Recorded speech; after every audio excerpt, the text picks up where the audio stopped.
मस्तनाथ एक साधु हुए, नाथ परंपरा के साधु थे।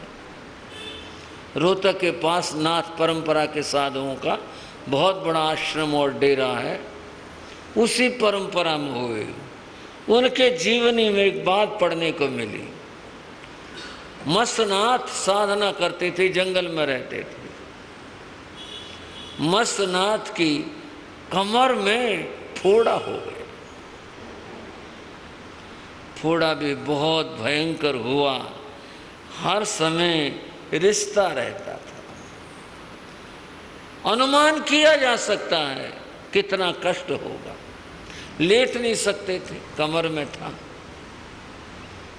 बस वो बैठे हुए अपने आराध्य का, परमात्मा का सुमरण करते रहते। लेटने की स्थिति नहीं थी। और ये रोग महीना, 2 महीने, 4 महीने नहीं, उनको 12 वर्षों तक रहा, ऐसा उनकी जीवनी में लिखा हुआ है। बहुत कष्ट रहा। एक दिन वे बैठे हुए थे, भजन कर रहे थे, सहसा आवाज आई और आवाज में ये कहा, महात्मा जी क्यों दुख पा रहे हो? आप मेरे पत्ते रगड़ करके लगा लो, तत्काल ठीक हो जाओगे। उन्होंने इधर उधर देखा, कौन बोल रहा है? आवाज फिर आई। वो आवाज एक झाड़ी से आ रही थी और कथा के अनुसार, कहानी के अनुसार तो ये वो झाड़ी ही बोलने लग रही थी, या यूं कह लें कोई दैवी शक्ति बोल रही थी, उसके माध्यम से बोल रही थी कि मेरे पत्ते रगड़ कर लगा लो, आराम हो जाएगा। मस्तनाथ हंस पड़े, कहने लगे 12 साल से कहाँ गई थी? मैं इतने साल से दुख पाने लग रहा था, 12 साल से झाड़ी को संबोधित किया, 12 साल से कहाँ गई थी? अब इसके ठीक होने का समय आ गया। मेरे कर्म के भोग पूरे हो गए, जिसका जो बदला देना था मैं दे चुका। अब तो बिना लगाए ठीक होगी, अब जरूरत नहीं है तेरी। अगर तू उस समय कहती और मैं लगाता और ठीक हो जाता, फिर तो मैं कहता कि चलो भाई तेरी वजह, अब तो ठीक होना ही है। कर्म भोग जब पूरा होता है, समाप्त होता है, तभी रोग ठीक होता है। आप शायद कहेंगे फिर ये औषध उपचार साधु लोग भी करते हैं, साधु लोग भी देते हैं, हम तो गृहस्थी, आप अपने लिए कहोगे फिर क्या बात है? यह है व्यवहार है। और कह दूं बड़ी साफ साफ, मन की दुर्बलता है, सच्चाई तो यही है, कर्म का भोग पूरे हुए बिना बात बनती ही नहीं है। कितने औषध उपचार कर लिए जाएं, आराम नहीं होगा। सिकंदर जैसा राजा, जिसने विश्व विजेता होने का स्वप्न संजोया था, ऐसा व्यक्ति, उसके जीवन के अंदर जब उसका अंतिम समय आया तो वो भी बीमार पड़ा था। ये कोई ज़रूरी नहीं होता अंतिम समय में सारे बीमार पड़े। कई लोग बड़े हंसते खिलते भी चले जाते हैं, ये तो अपने अपने कर्म की बात होती है। हमारे श्री अरुण मुनि जी थे और 2 वर्ष पहले हमारा चतुर्मास अरिहंत नगर में था और उनका चतुर्मास 3 संतों के साथ में गुरु महाराज के स्मारक के ऊपर था। ठीक थे, जैसे थे, अच्छे भले, कुछ नहीं। सुबह के 4 बजे उठे, उनके साथ प्रेम मुनि सो रहे थे। प्रेम मुनि को जगाया और बोले, प्रेम मुनि क्या बच गया? प्रेम मुनि ने समय देखा, बोले हाँ, उनके बोलने का ढंग स्टाइल बता, बोले हाँ 4 बजे हैं, अभी सो जाओ, फिर उठा दूंगा, टाइम नहीं हुआ अभी। थोड़ी देर में फिर बोले, प्रेम मुनि क्या बच गया? वो बोले बताया तो था, अभी टाइम नहीं हुआ है।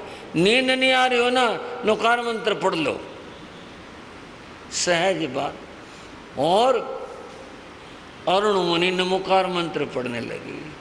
क्या सरल आत्मा थी, क्या बात थी। और बोल बोल के गा गा के पढ़ने लग गए नमोकार मंत्र। गाते रहे, बोलते रहे। प्रेम मुनि भी साथ में थे, वो भी बोलने लग गए। कुछ देर बोला, कुछ देर के बाद अरुण मुनि चुप हो गए, लेटे हुए थे, चुप हो गए। प्रेम मुनि बोले, हाँ और बोल लो। वो बोले नहीं, उन्होंने कंधे को हाथ लगा, नुकार मंत्र बोल लो और बोल लो। वो बोले नहीं। उन्होंने श्री सुमेर मुनि जी वहीं थे सेवा में, उन्होंने सुमेर मुनि का बात, सुमेर मुनि आइयो, ये बोल ही नहीं रहा, क्या बात हुई। सेवक को बुलाया, साधन किया गया, देखा अरुण मुनि तो था ही नहीं। बोलो, नमोकार मंत्र बोलते बोलते अच्छे भले कुछ जो उनका शरीर जैसा था, कोई ऐसी बात नहीं थी। और यूं नमोकार मंत्र बोलते बोलते और वो गए, कुछ भी नहीं हुआ। ये तो जीव की अपनी करने की बात होती है, जैसे उनकी करनी थी। देखो नमोकार मंत्र बोलते बोलते अच्छे से बढ़िया, कोई हाय हो कुछ भी तो नहीं, बोलते बोलते चले गए। सिकंदर बीमार पड़ गया, उपचार होने लगे, हकीम और वैद्य आने लगे। ऐसा लिखा हुआ है सिकंदर को जो बीमारी हुई वो दस्तों की बीमारी हुई, बहुत ज़्यादा बीमारी हुई, बहुत सारी दवाइयाँ ली गई। एक वैद्य आया, उसने देखा, दवा दी, कुछ नहीं हुआ। सिकंदर गुस्सा हो गया और बोले, क्या फायदा है तुम्हारा, तुम कहते हो हम वैद्य हैं, हम दवा देते हैं, दुनिया को धोखा देते हो तुम, क्या लाभ हुआ तुम्हारा, तुम्हारे पास ऐसे भी दवा नहीं जो तुम ये ठीक कर सको। जिस वैद्य की दवा चल रही थी, जो देख रहा था, वो बोला, जहाँ पनाह मालिक हो आप, जो भी आप फरमाओ, हम चाहे कैसे हैं लेकिन दवा गलत नहीं है। क्या दवा है तुम्हारी? वैद्य ने कहा, हमारी दवा क्या है ये हजूर को दिखा देते हैं। वैद्य ने एक सेवक को कहा, एक बाल्टी पानी लाना। सेवक पानी की बाल्टी लेके आया और वैद्य ने कहा, पानी की बाल्टी लेके खड़ा हो जा और पानी गिराना शुरू कर, वहीं पर सबके बीच में पानी गिराना शुरू कर। अब जैसा कहा उसने करना शुरू कर दिया। वैद्य ने तत्परता से अपनी पुड़िया निकाली और पानी में डाल दी।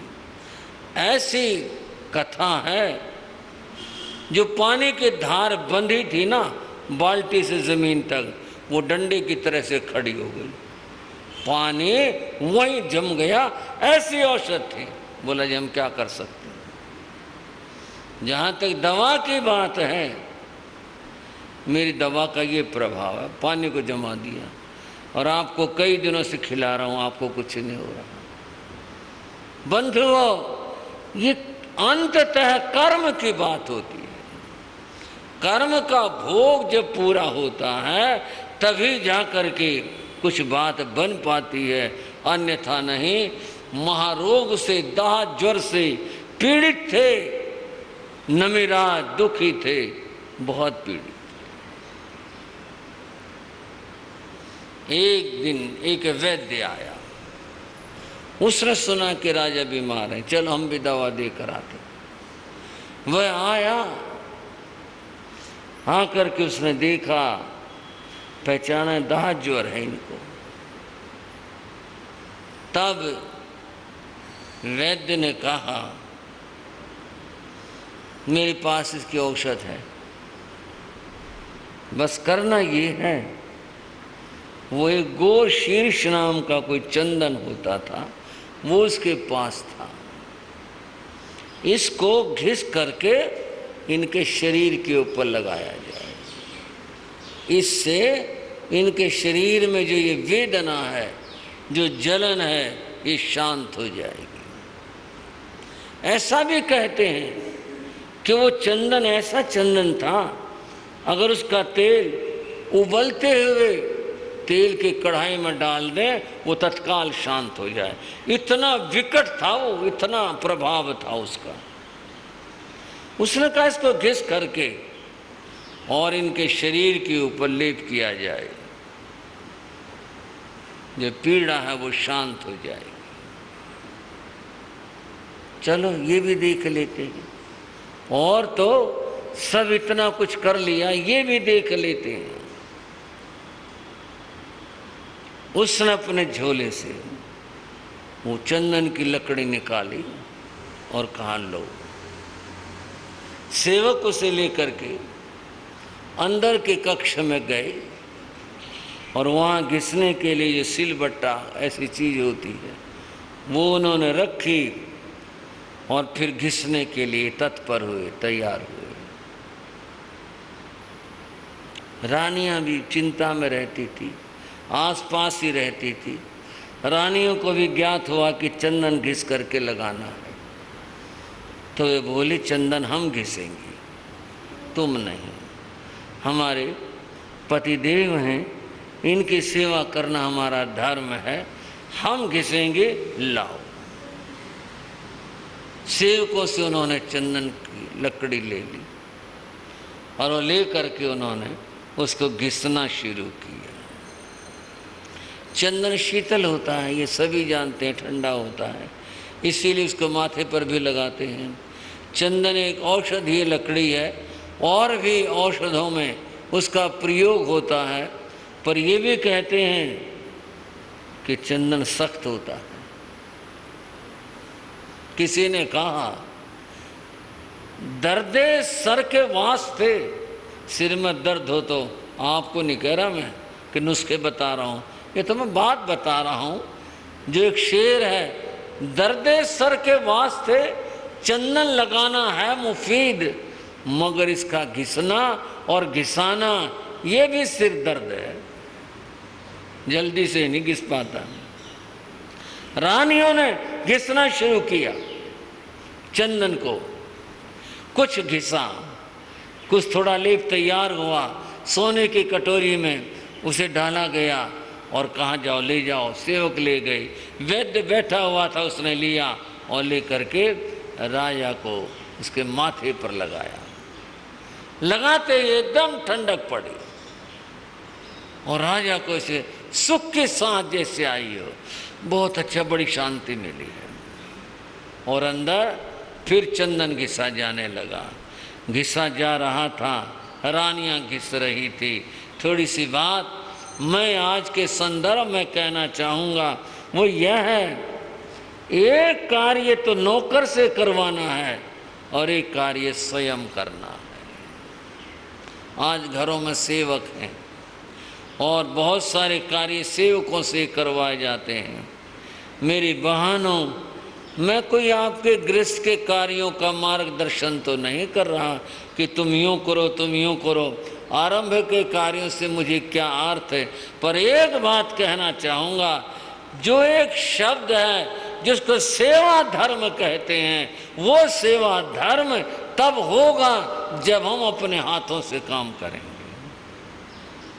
सेवकों से काम करवा देना ये तो पैसे की माया है। भाई नौकर एक रख लिया, सेवक दो रख लिए, सारा काम कर रही हैं, लेकिन एक माँ जब अपने हाथों से खाना बनाकर अपने बेटे को खिलाती है और एक वह नौकर को आदेश दे दिया से खाना बना दे, भाई बच्चा खाना डाल दे, उसने बनाया और खाना खिला दिया, कोई तो अंतर होगा। घर के खाने में और होटल के खाने में मैं आपसे पूछूं क्या फ़र्क है? जहाँ तक स्वाद की बात है, जहाँ तक औपचारिकताओं की बात है, वो तो होटल में बहुत होती है। वो तरह तरह के खाने बनाते हैं, तरह तरह के उसके अंदर स्वाद भी डालते हैं और औपचारिकताएं सर कह करके देते हैं। किस तरह से होता है वो सब करते हैं। और एक माँ अपने हाथ से खाना बनाती है और फिर अगर जिसकी भी माँ है और उसको खाना खिलाती है, उसमें और उसमें अगर द्रव्यों की दृष्टि से देखोगे, वहाँ द्रव्य तो बहुत हैं, स्वाद भी बहुत है, लेकिन एक माँ जिस प्यार से अपने बच्चे को खाना खिलाती है या कोई स्त्री अपने पति को खाना खिलाती है, उसका जोड़, उसकी समानता दुनिया में कहीं नहीं हो सकती। मेरी बहनों, मैंने अभी कहा आरंभों की बात तो मैंने नहीं करनी, लेकिन सेवा धर्म को उपदेश देना ये हमारा भी धर्म है। सेवा का महत्व समझो। जो अपने हाथों से अपने परिवार की सेवा होती है और जो बहन सेवा करती हैं, वो बात अनूठी है। वो बाहर संसार में कहें, किसी होटल में, किसी और जगह पर वो संभव नहीं है। अपने हाथ की बात तो अलग ही होती है। परंतु थोड़ी आलोचना भी है, और आलोचना यह है जब माँ ही खुद ही कहे चलो बच्चों आज तो होटल में खाना खा के आएंगे, जब वही बच्चों को ले करके जाए, और पति भी ये कहे चलो आज तो होटल में जाके खाना खाएंगे। बताओ, एक जगह हमारा ठहरना हुआ, कोठी में ठहरे थे। परिवार छोटा ही था, 2 बच्चे थे, बाकी वो भाई उनके घर से, इतना ही परिवार था। शाम को बैठे थे, भाई ने कहा इन बच्चों को समझाओ महाराज। माँ क्या बात है? बोले रात का 1 बजा हो, 12 बजे हो, और क्या कहेंगे? अब जगह का नाम तो क्या बताऊं, कहीं कोई भाई जाके न सोच चलो हम भी स्वाद लेकर के आएंगे।